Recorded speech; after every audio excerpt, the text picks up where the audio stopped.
ကြီးနေတဲ့အမေရိကန်သမ္မတကြော်ရည်ရနေပြီးတော့အမေရိကန်ပြည်သူတွေအတွက်ဒေါ်လာများပြန်လဲလက်ခံရေးအတည်ပြုလောက်လက်မှတ်ရေးထိုးလိုက်ပြီ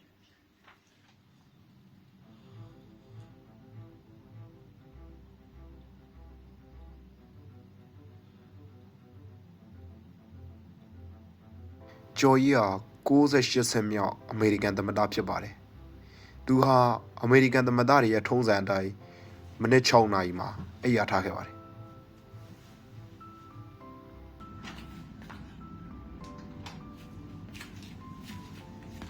လမ်းတစ်လျှောက်မှာလည်းသူအရန်ကြိုက်တဲ့ဓာတ်ပုံလေးတွေကိုချိတ်ဆွဲထားတာကိုတွေ့ရမှာဖြစ်ပါတယ်။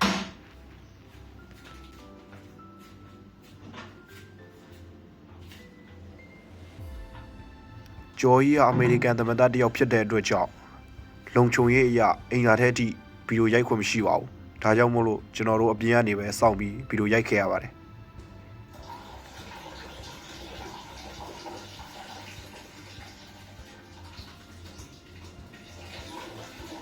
ပြီးတော့အမေရိကန်သမ္မတဂျော်ကြီးဟာရေချိုးဖို့အတွက်ရေချိုးခန်းထဲဝင်ပါတယ်။ရေချိုးတာကိုလည်းလုံခြုံရေးအရာရိုက်ခွင့်မပေးပါဘူး။ဒါကြောင့်မို့လို့ကျွန်တော်တို့အပြင်ကနေပဲစောင့်နေပါတယ်။တိုးတော်လဲတော်တော်နဲ့ထွက်မလာတာနဲ့ကျွန်တော်တို့အထက်ကိုလိုက်သွားပါတယ်။ဂျော်ကြီးအားအခုပုံစံနဲ့တွေ့ရှိရပါတယ်။အမေရိကန်နိုင်ငံဂျော်ကြီးဟာအလုပ်တွေများလို့အတော်လေးအရေးငတ်နေပုံရပါတယ်။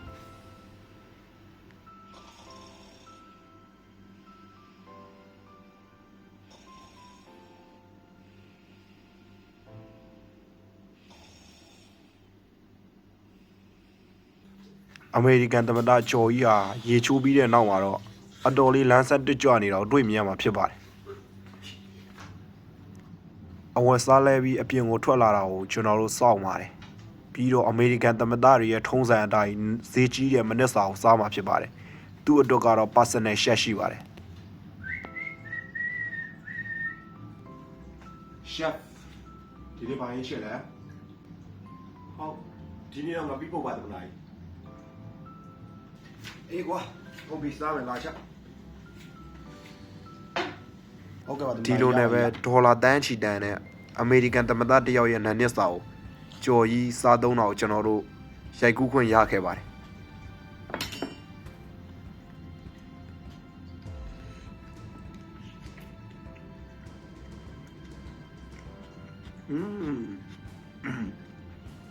ချက်ကျွန်တော်တို့ရိုက်ကူးလေးလာရင်းနဲ့သိလိုက်ရတာတခုကတဘာဝပတ်ဝန်းကျင်ကိုထိမ့်သိမ်းတဲ့အမေရိကန်သမ္မတတယောက်အနေနဲ့သူဟာတစ်ရှူးတွေဘာတွေကိုအသုံးပြုလို့မရှိပါဘူးဒီနေ့ဘာတွေနေထူးလဲဒီလိုနဲ့ပဲမနစ်စာစားပြီးတဲ့နောက်မှာအမေရိကန်သမ္မတတွေရဲ့ပုံစံအတိုင်းသူဟာမနစ်ခင်းတဲ့တွေကိုကြည့်ရှုရပါတယ်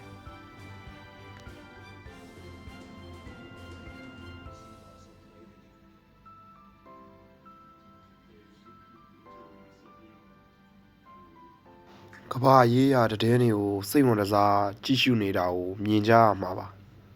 ဒါကတော့အမေရိကန်သမ္မတတယောက်ရဲ့စူးစမ်းအားထုတ်မှုတွေပဲဖြစ်ပါတယ်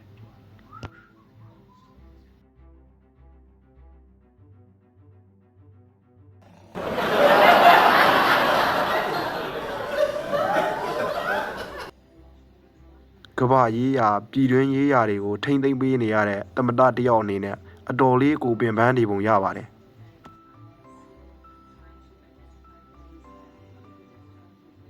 ဒီလိုကမ္ဘာရေးရာတဲ့တွေကြီးပြီးတဲ့နောက်မှာတော့သူဟာ TV ကြည့်ရတာကြိုက်တဲ့လူတစ်ယောက်ဖြစ်တဲ့အတွက်သူ့ရဲ့အားလက်ချိန်မှာသူကြိုက်တဲ့ channel လေးတွေကိုချိန်ပြီးကြည့်ပါတယ် Oh no ဟာငါချင်းရကားလာနေလေ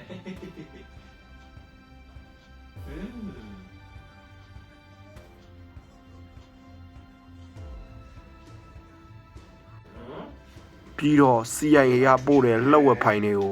သူဖွင့်ပြီးဖတ်ကြည့်ရပါတယ်ကံကောင်းစွာနဲ့ပဲသူ့ခွင့်ပြုခြင်းနဲ့ CIA ကအိတ်ဖွင့်စာတွေကိုရိုက်ကူးခွင့်ရခဲ့ပါတယ် ဟာသူသိတော့လို့မရဘူး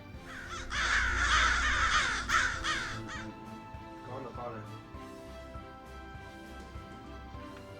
ဒီစာတွေကိုလူသိခံလို့မရတာဖြစ်တဲ့အတွက်ကြောင့်မို့လို့ဖတ်ပြီးတဲ့နောက်မှာအလုံးစုံကြိတ်ချပြီးဇ စွန့်ပစ်ဖို့လိုအပ်ပါတယ်ဒါဟာအမေရိကန်သမ္မတတွေရဲ့လုံနေကြလုံရိုးလုံစင်ပါပဲ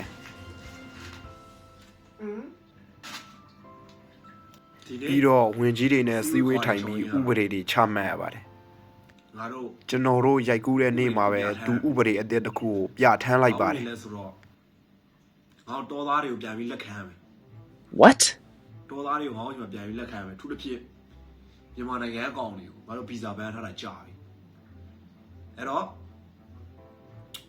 လက်ဖြာစာပြီးမြန်မာနိုင်ငံကတော်သားတွေကိုပြန်ပြီးလက်ခံမယ်ဒါမှငါတို့နိုင်ငံသားတွေလုံချမ်းမလို့ပါမှာโอเคနော် ပြီးတော့သူ့ရဲ့သမိုင်းဝင်ဖောင်တိန်ကြီးနဲ့လက်မှတ်ထိုးအတီးပြုပါတယ်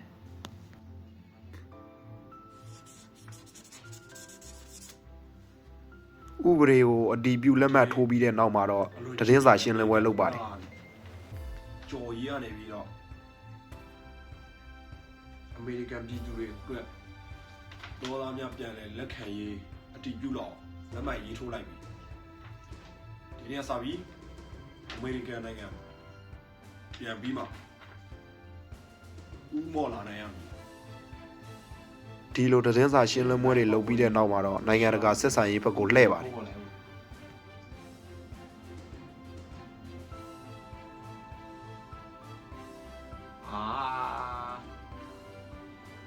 ဒါလည်းတစ်မျိုးအဲ့အောင်လေဘယ်လိုဖုံးပိတ်ထည့်မထားဘူးလားကွာအေးဟောချစ်ချစ်ပြတော့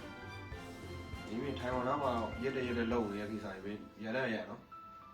ဒီအမေငါနဲ့တွေ့အေးဇာနစကီပြောကွာမင်းဘာလို့ရှင်းပြပြီလဲအချက်ငါမင်းကိုမပေးနိုင်ဘူးလို့ငါပြောပြီလေကွာဘယ်ဒုံးချီလို့ရှင်ငါတို့ချက်လာဝယ်လေငါလျှော်သေးနဲ့ရောင်းပေးမယ်20% discount ပေးမယ်โอเคဒီတဲ့ ပြီးတော့ညနေပိုင်းတင်လာအချိန်မှာတော့သူ့နိုင်ငံမှာရှိတဲ့ချမ်းသာတဲ့လူတွေကိုခေါ်ပြီး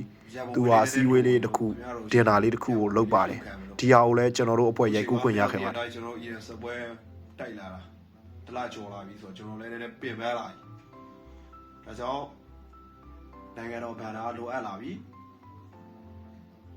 အားကြောင့်လို့မဆက်ထကြခင်ဗျားတို့ကကမ္ဘာမှာချမ်းသာဆုံးအမေရိကန်မှာချမ်းသာဆုံးလူတွေဟုတ်တယ်နော်ဒါကြောင့်မို့လို့တယောက်ကိုဒေါ်လာ1 billion ကျန်မထည့်ရင်နိုင်ငံတော်လုံခြုံရေးသစ္စာဖောက်မှုနိုင်ငံတော်အာခံမှုနဲ့ခင်ဗျားတို့ရဲ့ကိုယ်ဝီတွေကို blacklist တဲ့အတွက်ပြင်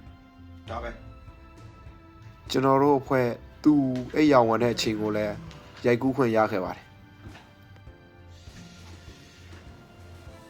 အဲ့ကြောင့်ကွာဒီပြန်လာလိုက်တာနိုင်ငံရေးတွေရလဲ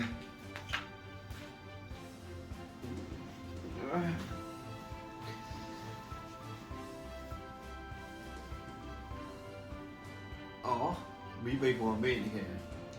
အဲ့မတော်အဲ့ပါတော့